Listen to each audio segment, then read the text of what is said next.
जय हिंद दोस्तों। तो आज हम पढ़ने वाले हैं रोटेशनल मोशन। रोटेशनल मोशन के जो कुछ कॉन्सेप्ट थे वो हमने 2 लेक्चर सर्कुलर मोशन 1 और 2 में पूरा कर दिया है। उसमें थे आपके एंगुलर डिस्टेंस जो होता है आपका एंगुलर डिस्प्लेसमेंट, और उसके बाद आपका एंगुलर वेलोसिटी, एंगुलर एक्सेलरेशन, उसके ऊपर बात की थी। तो आप चाहें तो वो लेक्चर पहले देख सकते हैं, फिर इस लेक्चर में आना, और या फिर यहाँ पर मैं साथ साथ में आपको थोड़ा हिंट देता चलूँगा। ऐसे स्टार्ट होगा। अब रोटेशनल मोशन टॉपिक क्या है आप ये समझ लो, क्लास 11 का जो सबसे हार्ड टॉपिक है उसको रोटेशनल मोशन कहते हैं। ठीक है, ये किस में लगता है? रिजिड बॉडी में लगता है ना। अभी सब जानेंगे रिजिड बॉडी क्या होती है। रिजिड बॉडी में लगता है ये, है ना। और जो हार्ड टॉपिक क्यों है? क्योंकि मान लो इसमें ये रहता है कि आपको किसी की नॉलेज जानना हो, कोई टीचर है, जब वो आपस में भी बात करते हैं तो वो ये वाला चैप्टर पकड़ेंगे, जब उनको पता चलता है कैसी क्या नॉलेज है एक दूसरे की। समझ रहे हो? मतलब इसमें काफ़ी चीज़ें हैं जो आपको, ऐसे इनर्शिया है, इनर्शिया जो है वो एंगुलर इनर्शिया में कैसे होता है, फ्रेमवर्क, रेडियस ऑफ गायरेशन का सब टॉपिक आएंगे। ठीक है, इनर्शिया का नया रूप आप देखोगे, जे क्या होता है, J equal to I omega, सारी चीज़ें हम लोग जानेंगे। लेकिन ये कि एक दिन में तो नहीं होगा, तो इसके 6 से 7 लेक्चर आएंगे। प्रॉबेबली ये होगा कि हमारे चैनल के सबसे बड़े वीडियो में आए। ठीक है, लेकिन जब आपको अच्छे से समझना है तो आप क्या करोगे, लेकिन हाँ बाकी आप कहीं से देखोगे तो उससे तो छोटा ही होगा लेक्चर। ठीक है, बाकी कंपेयर में हम ये करेंगे कि थोड़ा सा उसको श्रिंक करके वीडियो बनाए, कम से कम लेंथ में, कि आपका जितना हो सके समय भी बचे, है ना। चलिए शुरू करते हैं। स्वागत है आपका अपने यूट्यूब चैनल एग्जाम लेजेंड्स में, है ना। तो रिजिड बॉडी सबसे पहले हमने डाल दिया कि ये जो रोटेशनल मोशन होता है रिजिड बॉडी के ऊपर होता है। रिजिड बॉडी वो चीज़ होती है जिसमें जो 2 पॉइंट हैं, 2 point distance never change. Rigid body वो होंगी जिसमें 2 पॉइंट की कुछ डिस्टेंस है, वो कभी जिंदगी में चेंज ना हो ना।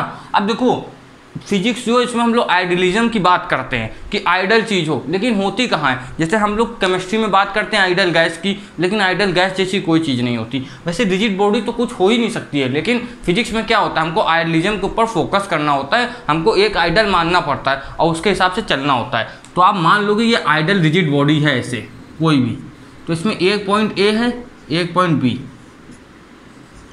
ए और बी की अगर कभी भी डिस्टेंस आपस में चेंज ना हो, मान लो इसकी डिस्टेंस कितनी है एक्स, ये कभी भी चेंज ना हो, तो आपकी क्या होगी? ये रिजिड बॉडी होगी। ठीक है, ऐसे पढ़ के हमको एजप्शन लेके चलना है बिल्कुल। ठीक है, ये होती है रिजिड बॉडी, और इसी की डायनेमिक्स हमको पढ़नी है। अभी तक आप लोगों ने जो कुछ पढ़ा, जैसे काइनेमैटिक्स पढ़ा, सब कुछ पढ़ा, तो डायनेमिक्स के अंदर उसके एप्लीकेशन, रोटेशनल मोशन के अंदर हर चीज़ का एप्लीकेशन आएगा। अप्लाइड फिजिक्स के बारे में आप जानोगे आज। ठीक है, तो ये चीज़ तो आप समझे। अब देखेंगे ये रोटेशनल मोशन है, उसको कैसे समझे हम लोग। तो रोटेशनल मोशन है आसान सी चीज़। उससे पहले हम जानते हैं क्या ट्रांसलेशन मोशन क्या होता है। ठीक है, रोटेशनल मोशन तो आया, लेकिन उससे पहले जो हमारे पास है ट्रांसलेशनल मोशन, ये क्या रहता है ना, इसका अपोजिट होगा आपका रोटेशनल मोशन। तो पहले ट्रांसलेशनल मोशन समझते हैं। इसमें आप इसको देखो फिगर से ज़्यादा अच्छे समझोगे। मान लीजिए कोई आपके ऐसे करके बॉडी है, ठीक है, यहाँ पर एक पॉइंट ए है, यहाँ पर दूसरा पॉइंट बी है। ठीक है, देखो एनसीईआरटी वगैरह में ऐसा ही फिगर बना हुआ है, तो हम लोग इसी को रेफरेंस लेके चल रहे हैं। ठीक है, अगर फिगर में कुछ आपको डाउट हो तो क्या हुआ, हमने इसको आगे चलाया ऐसे, और ये फिगर जो है ऐसे यहाँ पर आ गया।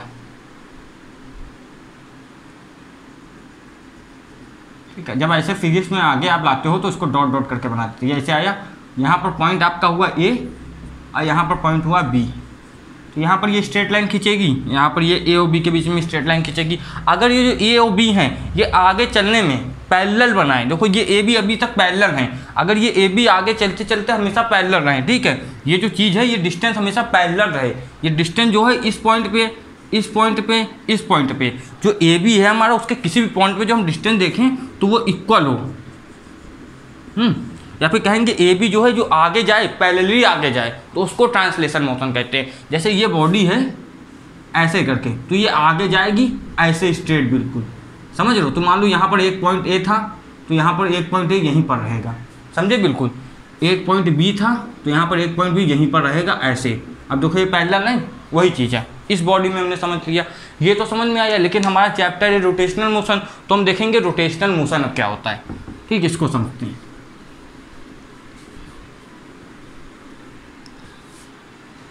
रोटेशनल मोशन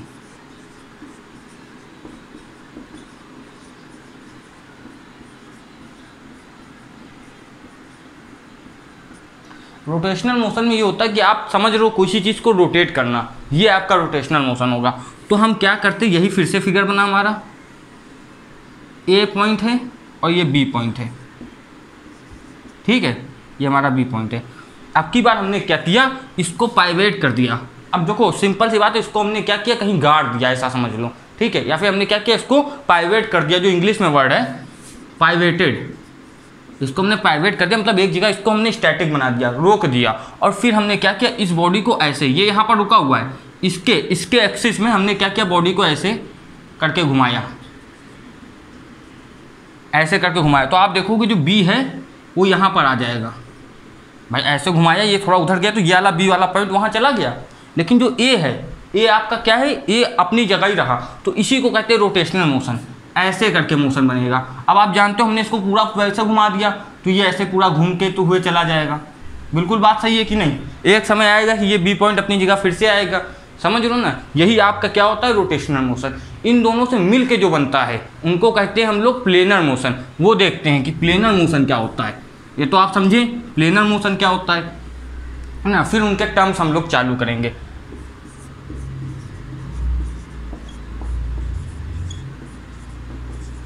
प्लेनर मोशन, अब देखो जो एक चैप्टर ही हम लोग को बहुत अच्छे से पढ़ना है, क्योंकि इसमें आप अगर इतना सभी कुछ छोड़ोगे तो आपके बाकी की कुछ भी चीज़ समझ में नहीं आएगी। और अभी तक हमने 6 चैप्टर किए हैं, लेकिन मैं हर एक टॉपिक जो इसमें आएगा उसमें हम जोर डाल के पढ़ेंगे, नोट्स बनाएंगे। क्यों? क्योंकि इसमें अगर कुछ भी छोड़ दिया आपने तो बहुत दिक्कत होने वाली है। अब जैसे प्लेनर मोशन है क्या है, इसका एग्जाम्पल है रोलिंग, रोटेट होना और रोलिंग में अंतर होता है। रोटेट है कि एक चीज़ है वो एक ही जगह पे ऐसे ऐसे घूम रही है, ठीक है, ऐसे ऐसे करके घूम रही है कोई चीज़, तो वो रोटेटिंग हो गई, है ना। लेकिन अब रोलिंग क्या होती है, देखो रोलिंग ये होती है, याद रखना रोटेट में और रोलिंग में अंतर होता है। सबसे अच्छा एग्जाम्पल है जो आपका ट्रेन का या किसी चीज़ का भी, आपकी बाइक का पहिया होता है, उसमें एक पॉइंट यहाँ पर है ए, एक पॉइंट बीचों बीच में बी, ठीक है, इसको ऐसे हम जोड़ सकते हैं, ये रेडियस भी हो गई, ठीक है। अब क्या किया हमने, इसको रोटेट किया थोड़ा सा।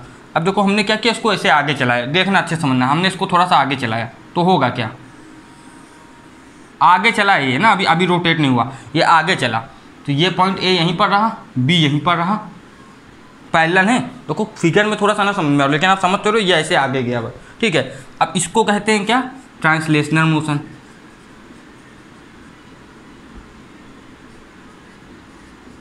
ये ट्रांसलेशनल है मोशन, ठीक है। अब हमने क्या किया इसके साथ आगे, अब इसको ही इसमें ऐड करना है। अब हमने क्या किया, इसको रोटेट कराया, ये इसको रोटेट करा दिया बस, तो क्या हुआ, देखो बी पॉइंट अभी भी अपनी जगह है, क्योंकि बी पॉइंट जो है वो तो सेंटर है, सेंटर के अराउंड तो हमको रोटेट कराना, तो ये तो फिक्स रहेगा। लेकिन जो हमारा ये ए है ये अब यहाँ आ जाएगा। अगर हमने थोड़ा सा रोटेट कराया तो ए मान लो यहाँ आ गया बिल्कुल, तो ए रोटेट वाला पोजीशन है, तो ये आपका हो गया रोटेशनल मोशन, रोटेशनल मोशन।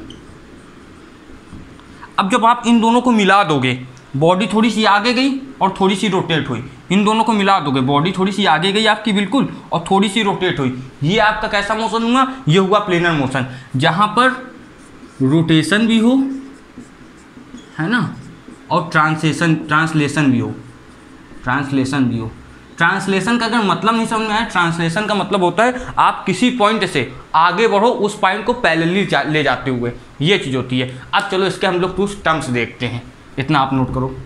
अब देखो एक चीज़ और है, आप लोग ने ये पढ़ा होगा कि मतलब जो वो है रोटेशन है वो पाइवेट के लिए अभी तक हमने जाना क्या, मतलब पॉइंट जो है रोटेशनल के लिए फिक्स है। लेकिन बहुत बार ऐसा भी होता है कि पॉइंट फिक्स ना रहे, तब क्या रोटेशन नहीं होगा, तब भी होगा रोटेशनल मोशन। उसका एग्जांपल कुछ आप ऐसे समझोगे, जैसे मान लीजिए आपकी टेबल है स्कूल वाली, ठीक है, और आप उसमें पेन फाइट खेलते हो कि नहीं। जब पेन फाइट खेलते हो तो पेन देखो यहाँ पर रखा हुआ है, अब आपको मारना है तो आप ऐसे मारोगे, घूमते हुए नीचे गिर गया, तो ये क्या इसका पॉइंट फिक्स था, इसने रोटेशन भी की और ये आगे भी जाता गया, है ना। मान लीजिए यहाँ किसी दूसरे का पेन रखा है ऐसे हुए या ऐसे रखा हुआ है, ठीक है, अब इसको मुझे नीचे गिराना है तो हम ऐसे मारेंगे, देखो गिर गया, जीत गए ना।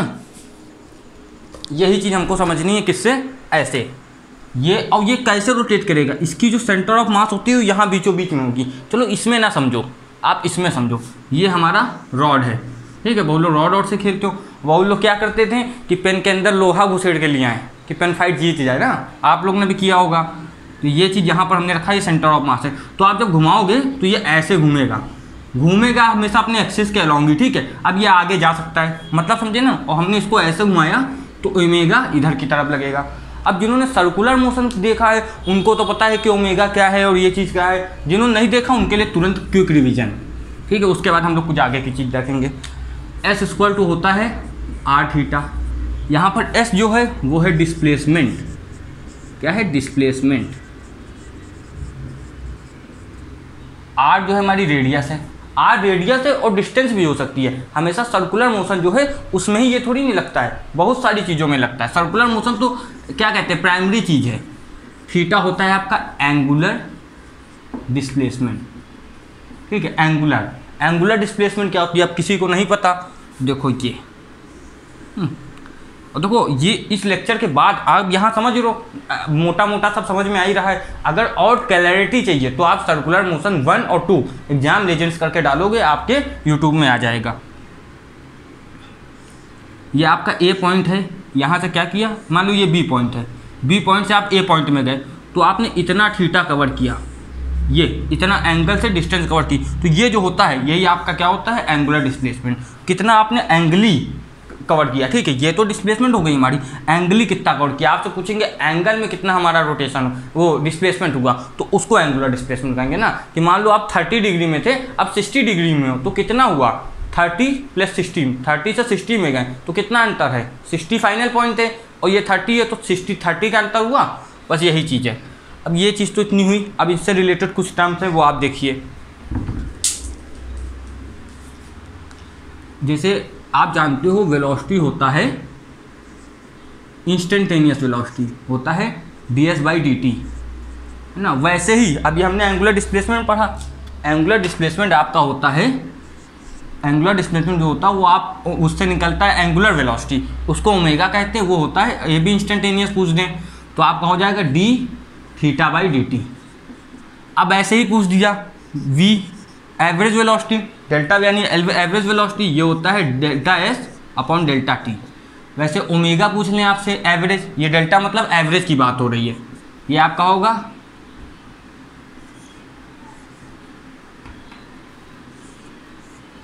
ना θ/dt, आपका ये डेल्टा होगा। ये चीज़ तो समझ में आई। अब इसके बाद एक जो चीज़ है, जो सर्कल मोशन जिसने देखा वो जानता है, v = होता है ओमेगा r, v = होता है ओमेगा r, या फिर देखो r ओमेगा भी हो सकता है, यहाँ कोई दिक्कत नहीं है। अब आप कहोगे ये तो बच्चों वाली चीज़ है, ओमेगा r और r ओमेगा क्यों लिखा, 1 मिनट के अंदर या 4-5 मिनट के अंदर आप अभी जानोगे। ये चीज़ हमने क्यों बताई, ओमेगा और r ओमेगा लिख सकते हो, अभी लिख सकते हो, अभी थोड़ी देर बाद नहीं लिख पाओगे ये चीज़, ठीक है। ये चीज़ समझ आई। अब आपसे क्वेश्चन है, ये पॉइंट है हमारा, ये ए है, ये बी है, ठीक है। यहाँ पर ओमेगा वेलोसिटी से गई, ठीक है, ये चीज़ हुआ। अब आपसे पूछा है बस ये बता दो, ये ओमेगा वेलोसिटी से क्या, कुछ ना कुछ वेलोसिटी भी होगी, ये तो ओमेगा है यानी कि एंगुलर वेलोसिटी हो, यहाँ पर कुछ और भी वेलोसिटी होगी। अब आप ये बताओ ओमेगा जो आपका ये थीटा बनेगा, ठीक है। अब आप ये बताओ जो एंगुलर वेलोसिटी है वो यहाँ पर कितनी होगी और यहाँ पर कितनी होगी, बताओ। और दूसरी बात, वेलोसिटी कितनी होगी, इधर पर कितनी होगी और इस पॉइंट पर कितनी होगी, इसको पी और क्यू बता दो कितनी होगी, ये आपको बताना है, सिंपल सा। देखे कौन बता सकता है। और ये बताओ, ये जो है ये पॉइंट और ये पॉइंट, बी की वेलोसिटी ज़्यादा है या v यहाँ पर जो वेलोसिटी है वो कौन सी है, VPQ, किसकी ज़्यादा है आप बताओ, ठीक है। ये तो ऊपर लिखा है ना, इसी से बताओगे आप। पहले बात तो हमने पूछा ओमेगा, जो मतलब आपका एंगुलर वेलोसिटी है वो क्या होगी, चाहे यहाँ की हो चाहे यहाँ की हो, एंगुलर वेलोसिटी हर पॉइंट की सेम होती है। क्यों भाई, ये जो थीटा एंगल है ये इसके लिए भी वही है और इसके लिए भी वही है, देखो हम बता रहे हैं।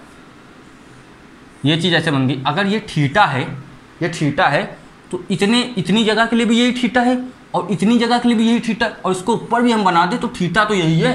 जब थीटा वही है तो देखो dθ/dt, अगर थीटा वही है तो हम ओमेगा वही ही होगा। इसमें देखो एवरेज की बात की, इंस्टेंट की बात की, तो इसमें देखो बात वही है।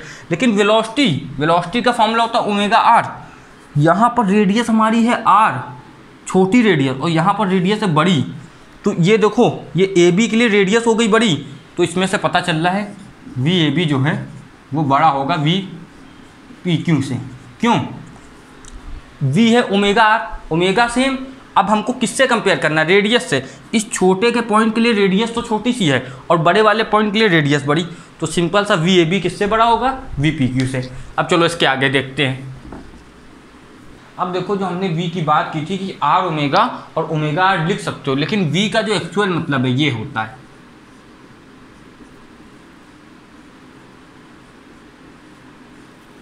ये रहेगा।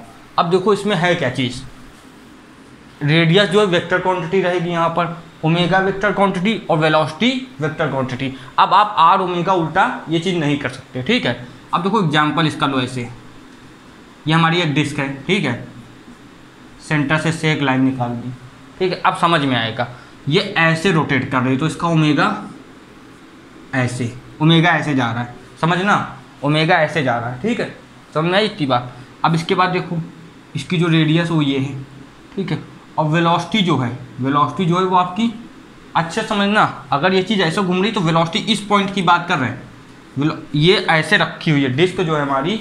आप देखो इसको सर्कली डिस्क मानो, ये हमारी क्या है? डिस्क है एक तरह की, ठीक है। तो ओमेगा ऐसे जा रहा है, वेलोसिटी ऐसे जा रही है, ओमेगा ऐसे जा रहा है, वेलोसिटी अंदर की तरफ जा रही, समझना, और ओमेगा ऐसे जा रहा है, ओमेगा की डायरेक्शन ये है, ठीक है, और ये आपकी रेडियस है। तो इससे आप ये चीज़ देख सकते हो, तीनों परपेंडिकुलर आपके रहेंगे, और यहाँ पर ये जो है वैल्यू ये रहती है, ठीक है। अब इसमें कुछ क्वेश्चन जैसे हम देखें तो आपका क्या रहेगा, जैसे आपको एक क्वेश्चन दे दिया है, ये चीज़ रहेगी, इसको याद रखना, थीटा इक्वल टू आपको दिया है 2t², है ना, 2t²।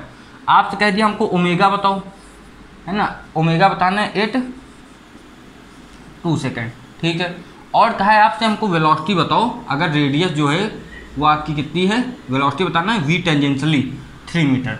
देखो सर्कुलर मोशन में ये बताया था, फिर बता दे रहे हैं, जो वेलोसिटी होती है वो टेंजेंशियली वेलोसिटी होती है ना, एक होती है सेंट्रीपिटल वेलोसिटी। अब सेंट्रीपिटल वेलोसिटी कहाँ से आई, उसके लिए भी आप सर्कुलर मोशन लिखोगे नहीं, अगर मतलब देखने चांस आप जाओगे तो अच्छा क्लियर होगा, लेकिन हम यहाँ बता देते हैं, जब ये ऐसे रोटेट करता है तो एक वेलोसिटी आती है, और जो रोटेशन है वो हमेशा किसकी वजह से होता है? रोटेशन हमेशा आपकी सेंट्रीपिटल वेलोसिटी की वजह से होता है। टेंजेंशियल वेलोसिटी 0 हो सकती है, लेकिन सेंट्रीपिटल कभी भी सर्कल में 0 नहीं होगी, और ये होती है आपकी, जो आपकी ये जो सेंट्रीपिटल वेलोसिटी रहेगी वो सर्कल के अराउंड रहेगी, और ये जब आती है, जब आपकी जो एक्सीलरेशन की वैल्यू है वो होती है v²/r। इसके बारे में भी हमने सर्कुलर मोशन के ऊपर बात किया है, ये आप याद रखना। यहाँ पर ये वेलोसिटी सेंट्रीपिटल होती है, ये चीज़ याद रखना, ठीक है। तो आप यहाँ से वेलोसिटी निकाल सकते हो, r को, तो नॉर्मल सा है ना, यूनिटरी मेथड। अब यहाँ पर आपसे कहा है बताओ, ये इसलिए बता दिया कि आपको पता हो, ये जो हमारी वेलोसिटी है टेंजेंशियली पूछा है इन्होंने, ठीक है, क्योंकि उसके लिए हमको दूसरे कुछ कंपोनेंट चाहिए होंगे, कुछ दूसरे हमको मात्रक चाहिए होंगे ना निकालने के लिए। अब आपकी ये जो वैल्यू इतनी आई, ओमेगा पूछा है, ओमेगा होता है dθ/dt, ठीक है, पूछा है t = 2 सेकेंड पे। जब ऐसे आपको दिखाना हो, देखो CBSE बोर्ड वाले भी तो बच्चे हैं, तो उनको अगर सॉल्व करना हो तो ये ऐसे लिखेंगे t = 2 सेकेंड, ठीक है, लिख सकते हैं आराम से। अब हमको इसको डिफ्रेंशिएट कर देना है, 2t² को t के रिस्पेक्ट में, कितना आ जाएगा आपका 4t आया, किसके, t = 2 सेकेंड है दिया हुआ है ना, या फिर t = 2 भी केवल लिख सकते हो, कोई दिक्कत नहीं। तो आंसर आ गया 4 × 2 यानी कि 8। अब बताओ यूनिट क्या आएगी? जिन्होंने सर्कुलर मोशन देखा है वो बता पाएंगे, जिन्होंने नहीं देखा वो अब बता देंगे। इसकी होती है रेडियन, SI यूनिट है, डिग्री भी होती है थीटा की, लेकिन SI यूनिट है रेडियन, रेडियन अपॉन में टाइम है, तो रेडियन पर सेकेंड ये हुई, ठीक है। अब हमसे कहा है कि वेलोसिटी बताओ, अगर रेडियस 3 है तो VT कितना होगा। देखो ये जो है ये हर चीज़ के लिए ट्रू है, लेकिन ये जो V टेंजेंशियली है ये केवल R ओमेगा के लिए है, R ओमेगा ओमेगा R, इसको नहीं चेंज करना है, ठीक है। अब आपका ये कितना आ गया, R की वैल्यू है 3 × 8 यानी कि वैल्यू आ गई 24 मीटर पर सेकेंड। भाई वेलोसिटी तो मीटर पर सेकेंड होती है। अब इसके बाद एक और क्वेश्चन हम लोग देखते हैं, क्वेश्चन आपका दिया हुआ है, क्वेश्चन है आपकी ओमेगा की वैल्यू, की बात, ओमेगा की वैल्यू मान लो है t² + 4। अगर ये वैल्यू दी हुई है तो आपको बताना है कि हमारा थीटा क्या होगा, थीटा क्या होगा ना, ये चीज़ आपको बतानी है, थीटा बताओ, और आपको रिवोल्यूशन बताना है, रिवोल्यूशन क्या होगा, कितने सेकंड में, 2 सेकंड में। अब ये रिवोल्यूशन क्या होता है, मान लीजिए आप एक सर्कल में चक्कर लगा रहे हो इस पॉइंट से, तो आप दोबारा इस पॉइंट में जब आओगे तब एक सर्कल होगा। और हमने बताया था जो सर्कुलर मोशन में जो एक सर्कल होता है वो जब पूरा सर्कल कंप्लीट करता है तो वो होता है 360, और 360 को रेडियन में कहते हैं 2 पाई। यह भी याद रखना है, 360 को रेडियन में क्या कहते हैं 2 पाई। वैसे 180 को पाई कहेंगे, 90 को पाई बाई 2। ठीक है, तो सबसे पहले तो थीटा पूछा है। आप जानते हो ओमेगा इक्वल टू क्या होता है D theta by D T. बिल्कुल, देखो अब ये हम डी थीटा क्यों लगा रहे, 8 सेकेंड इन 2 सेकेंड पूछ लिया, तो इंस्टेंट की भी बात हो गई ना यहाँ पर। मतलब ये जो पूछा है ये इंस्टेंट में पूछा है, तो आपको ये सॉल्व करना है। ये भी 2 सेकेंड में ही पूछा है ना, ये जो इनका है ओमेगा ये है, तो थीटा की वैल्यू जो है वो भी आपसे कितने पूछी है 2 सेकेंड में। बताओ थीटा की वैल्यू बताओ 2 सेकेंड में कितनी होगी। ये टाइम आपसे कह दिया 2 सेकेंड में कितनी होगी, तो इसको सॉल्व करना है। अब देखो हम लोग ने पढ़ा है अगर आपको एंगुलर डिस्प्लेसमेंट दिया हो, अच्छा कैसे पढ़ा था, अगर डिस्प्लेसमेंट दी हुई है तो हम डिफ्रेंशिएट करेंगे वेलोसिटी निकालने के लिए। लेकिन अगर वेलोसिटी दे दें और कह दें कि डिफ्रेंशिएट करो, मतलब वेलोसिटी दे दें और कह दें डिस्प्लेसमेंट निकालो, तो हम इंटीग्रेट करते थे। भाई ये है तो वेलोसिटी ही, लेकिन किस फॉर्म में है, ये है आपके एंगुलर फॉर्म में। तो यहाँ पर भी कुछ नहीं करना है, आप डी टी को उधर भेज दोगे। ठीक है, डी टी को हमने उधर भेज दिया, तो डी थीटा इक्वल टू आया ओमेगा डी टी, दोनों तरफ कर दिया इंटीग्रेट। थीटा की वैल्यू इन्होंने कहा है 2 सेकंड में, तो स्टार्ट में जब थीटा 0 रहा होगा, है ना, जब थीटा 0 रहा होगा तो टाइम कितना रहा होगा 0। तो भाई थीटा शुरुआत में 0 तो टाइम 0। जब थीटा हमारा थीटा है जो वैल्यू अभी निकालेंगे तो टाइम कह दिया 2 सेकेंड। ठीक है, कोई दिक्कत नहीं आपको। ठीक है, ओमेगा की वैल्यू दी है टाइम के टर्म में। अब ये शब्द को क्वेश्चन अपने हिसाब से बनाते हैं। अगर ओमेगा टाइम की टर्म में ना दे तो यहाँ टाइम तो इंटीग्रेट कैसे होगा, अगर यहाँ डी टी है तो यहाँ पर भी टाइम का टर्म होना चाहिए, सिंपल सा। तो अब इसको बस सॉल्व करना है आपको। अब इसको सॉल्व करेंगे तो क्या होगा, इंटीग्रेट करके सॉल्व कर देना है। ओमेगा की जगह पहले वैल्यू डालो, ओमेगा की जगह वैल्यू है T square plus 4 D T. अब आप जानते हो अगर इंटीग्रेशन में, हम लोग ने इंटीग्रेशन का भी चैप्टर किया है, एक ही लेक्चर में हो गया था, आसान था। तो इंटीग्रेशन जब ऐड होते हैं तो उनको हम लोग अलग सेपरेट इंटीग्रेट करते हैं। तो टी स्क्वायर को अलग कर देंगे, 4 को अलग इंटीग्रेट करेंगे। और लिमिट ना भूलना 0 से 2 है, बिल्कुल। तो अब टी स्क्वायर का इंटीग्रेशन क्या होता है भाई, अगर यहाँ पर टी एन होता तो T N plus 1 upon N plus 1, तो यहाँ पर एन की जगह क्या है 2, तो आया टी क्यूब अपॉन, नीचे भी क्या होता है n प्लस 1 यानी कि 2 प्लस 1 3। अब प्लस में 4 है, 4 का क्या होता था आपका, हमने कहा था किसी भी कांस्टेंट टर्म का हो तो उसके आगे बस dt जो है, ये dt है, ऐसे याद रखना। यहाँ जो भी हो d के आगे वही कांस्टेंट टर्म के आगे लग जाएगा, यानी कि d के आगे t है तो आपका हो गया 4t। फिर से हमको ये नहीं भूलना है क्या दिया था 0 से 2, तो 0 से 2, और यहाँ पर भी 0 से 2। इसको कहते हैं लोअर लिमिट, इसको कहते हैं अपर लिमिट। अब बस इसको सॉल्व ही तो करना है, ये चीज़ तो आपको याद है, अभी इसका यूज़ होगा। अब टी क्यूब में पहले तो हम क्या डालेंगे 2, पहले तो इसमें क्या होता है अपर लिमिट डालते हैं तो 2 डालेंगे, फिर 0 डालेंगे। 0 डालने का क्या मतलब है, 0 हो जाएगा तो उसको इग्नोर कर सकते हो आप, है ना। ये स्टेप के नंबर भी मिल जाते हैं। अगर आपको लंबा पेपर करना तो आप स्टेप बढ़ा सकते हो, भाई स्टेप मार्किंग भी होती है, ये भी रहता है, तो आप कर सकते हो। यहाँ हम लिखेंगे टी की जगह 2 डाला तो हुआ कितना 2 का क्यूब, 2 का स्क्वायर क्या होता है, यहाँ पर क्या लिखा है 2, यहाँ पर ये 2 वैल्यू यहाँ डालेंगे लेकिन यहाँ क्यूब लगा हुआ है तो 2 का क्यूब अपॉन 3। अब माइनस 0 का क्यूब अपॉन 3 आप समझ रहे हो तो 0 ही रहेगा, प्लस लगा के 4, अब यहाँ पर 2 डालेंगे तो आएगा 8। इसको सॉल्व किया आपका 8 हुआ, इसको सॉल्व ही कर लेते हैं 8, और ये आपका हुआ 3 प्लस 8, सॉल्व किया 8 3 से 24 और आपका ये 8 कितना हो गया 32 अपॉन 3, ये आया। अब क्या पूछा था थीटा, ठीक है, तो ये थीटा आया रेडियन में, थीटा ही पूछा था। इसको थीटा को देखो हम बार बार थीटा बोल रहे हैं क्योंकि इसको हम डिनोट थीटा से कर रहे हैं, लेकिन इसका मतलब क्या एंगुलर डिस्प्लेसमेंट। अच्छे समझ में आया। अब जो पूछा है हमसे रेवोल्यूशन बताओ इन 2 सेकेंड, ये तो आप नोट करोगे रेवोल्यूशन इन 2 सेकेंड्स। भाई देखो हमने क्या पढ़ा, जो हमारा 2 पाई है, जब आपकी 2 पाई वैल्यू करते हैं, अभी हम लोग ने वहाँ पढ़ा था ना 2 पाई वैल्यू को 1 रेवोल्यूशन कहते हैं, ठीक है बिल्कुल। तो आपकी जो 1 पाई होगी उसको क्या कहेंगे हम लोग 1 अपॉन, आपका क्या हो जाएगा 1/2 पाई रिवोल्यूशन, समझ लो ना यूनिटरी मेथड। अगर 2 पाई में 1 रिवोल्यूशन है तो 1 में कितना होगा, 1 में केवल पाई नहीं लगाना है, 1 में कितना होगा 1/2 पाई, यूनिटरी मेथड है बिल्कुल। अगर हम कहते हैं थीटा में कितना होगा तो 1/2 पाई इंटू थीटा, है ना। ये कॉम्पिटिशन वाले लोग और अच्छे से समझते हैं कि ये चीज़ कैसे होती है। कुछ नहीं है, 2 पाई में अगर 1 है तो 1 में कितना होना चाहिए 1/2 पाई, है ना। और अगर थीटा में कितना होगा 1/2 पाई इंटू थीटा। इसको सॉल्व करना है केवल 1/2 पाई इंटू 32/3 थी वैल्यू, सॉल्व किया आपका कितना आ गया 16/3 पाई, यही रिवोल्यूशन आ गया। अब रिवोल्यूशन है वो एज ए नंबर वो करता है ना। अब आप कहोगे कि ये तो पाई की वैल्यू है, यहाँ पर पाई की वैल्यू हम लोग ला लेंगे 22/7, क्योंकि देखो अब यहाँ पर एज ए नंबर इसको ट्रीट करना है। तो आप कहोगे कि सर्कल जो है तो ऐसे ऐसे रिवोल्यूशन तो 1 होगा, 2 होगा, 3 होगा, यहाँ पर तो न्यूमेरिकल की वैल्यू जो आएगी दशमलव में आ जाएगी, पॉइंट में आएगी। तो भाई मान लो 3 रिवोल्यूशन हुए और जो तीसरा वाला है वो 45% हो पाया, तो पॉइंट में भी आंसर आ सकता है। ठीक है, अब इसके आगे देखते हैं। चलो अब हम क्या देखेंगे, आपने क्या पढ़ा अभी तक, पढ़ा एंगुलर डिस्प्लेसमेंट और क्या पढ़ लिया, उसके न्यूमेरिकल किए, एंगुलर वेलोसिटी। अब आ गया हमारा एंगुलर एक्सेलरेशन।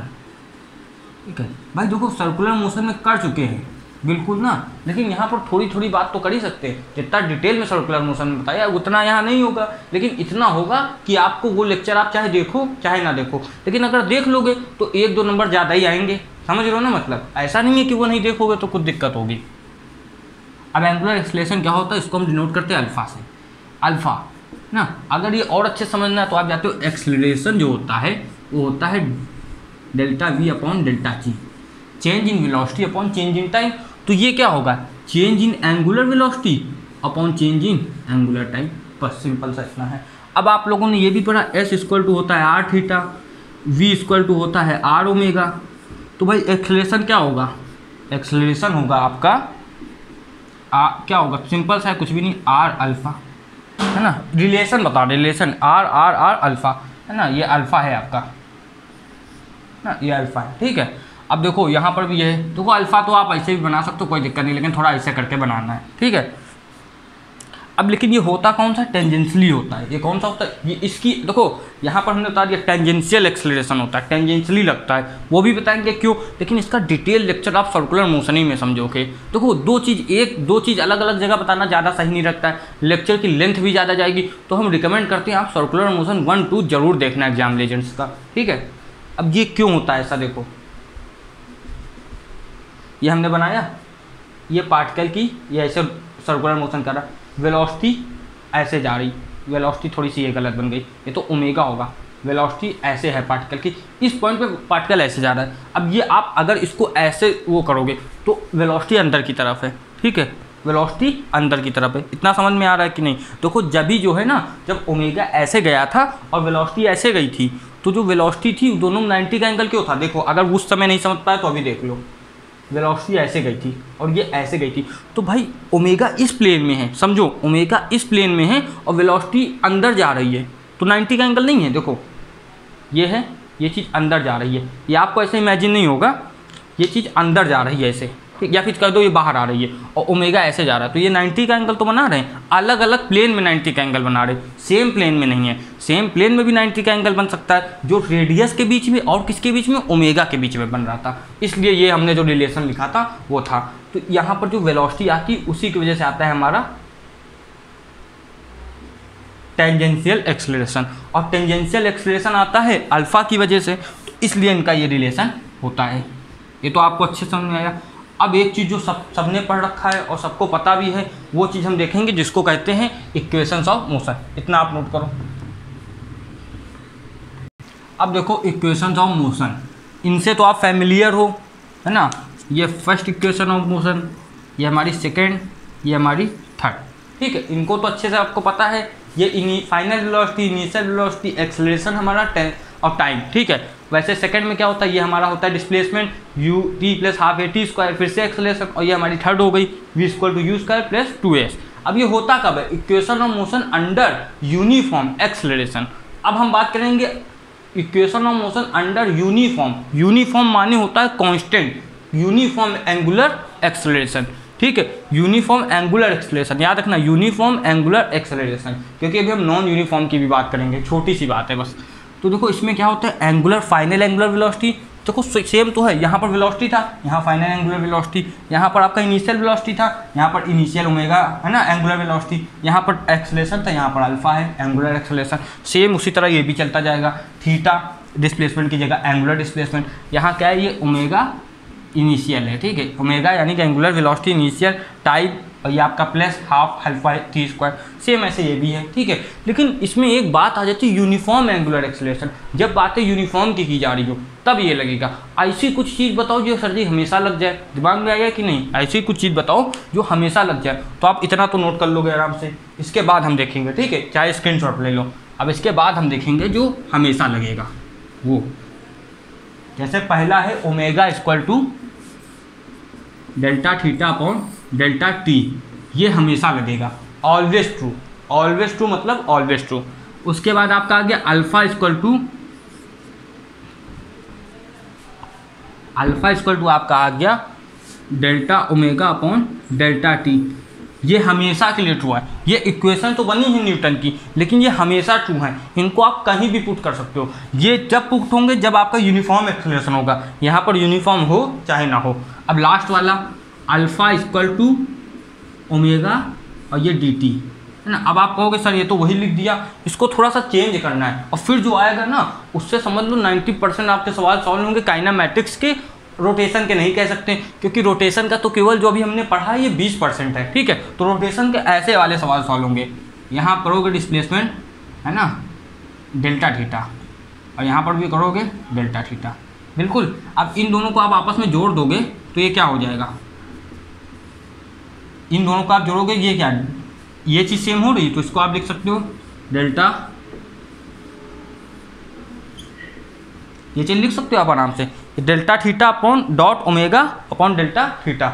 ये चीज़ जो है ये आपको देखने में भले छोटी सी लग रही हो, लेकिन इससे बहुत सारे क्वेश्चन सॉल्व होते हैं। ये एक नया फॉर्मूला है, इससे क्या होगा, आप बहुत सारे क्वेश्चन सॉल्व कर पाओगे रोटेशनल मोशन के, है ना। 20% कॉन्सेप्ट है, लेकिन 20% में कोई भी क्वेश्चन आए, अगर उसमें आपसे एंगुलर एक्सेलरेशन वगैरह पूछा, अभी देखो हम लोग जब क्वेश्चन का सेशन लेंगे तब आपको इसका असली यूज़ पता चलेगा। जब तक के लिए आप क्या करेंगे, पढ़ाई करते रहेंगे, हमारे चैनल को जितने ज़्यादा हो सकेगा उतना अपने दोस्तों के साथ शेयर करेंगे। अपने जो आपके दोस्त हैं जो किसी चीज़ की तैयारी कर रहे हो, जेईई मेंस, नीट या इवन एनडीए की तैयारी कर रहे हो, क्योंकि हम एनडीए के भी लॉन्ग वीडियो डालते हैं और ट्रिक्स के साथ डालते हैं। अगर आप एक बार चाहते हो कि कैसे मैथ, अगर आप मैथ बैकग्राउंड से हो तो कुछ क्वेश्चन है 1 नंबर वाले जो होते हैं ना, उसमें आपको समय बचाना है तो आप उसको चेकआउट कीजिए, ठीक है। ऐसे और हमने अभी तक बहुत सारे वीडियो डाल दिए हैं, जबकि अभी हमारी केवल स्टार्ट ही है। आप जाके एक बार कंटेंट से गो थ्रू होना और फिर बताना आपको कैसा लगा, और जब मन करे तो शेयर जरूर करना, लाइक जरूर करना, सब्सक्राइब जरूर करना। जब तक के लिए पढ़ाई करते रहें, जय हिंद।